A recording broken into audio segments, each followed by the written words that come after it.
गोवा महामार्गावर दुचाकीची कंटेनरला धडक, युवकाचा दुर्दैवी मृत्यू।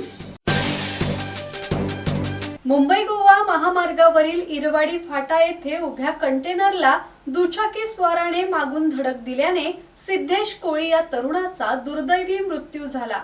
महामार्गावर निष्काळजीपणे उभी केलेली वाहने आणि अपघातांचे प्रमाण दिवसेंदिवस वाढत असल्याने वाहन चालकांची सुरक्षा आणि सुरक्षित पार्किंगचा प्रश्न पुन्हा एकदा ऐरणीवर आला आहे। या अपघातात त्यांच्या डोक्याला आणि तोंडाला गंभीर दुखापत झाली असल्याने त्यांना तात्काळ उपचारासाठी रुग्णालयात हलवण्यात आले, मात्र उपचारापूर्वीच त्यांचा दुर्दैवी मृत्यू झाला। या प्रकरणी अज्ञात कंटेनर चालकाविरोधात पेन पोलीस ठाण्यात गुन्हा दाखल करण्यात आला आहे। किरण बांधणकर, संवाद मराठी लाईव्ह, पेन।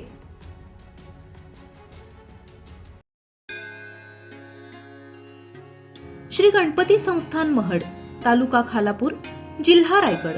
श्री वरदविनायकाच्या भक्तांसाठी भक्त निवासाची सोय, स्वच्छता आणि 24 तास गरम पाणी, सीसीटीव्हीची नजर।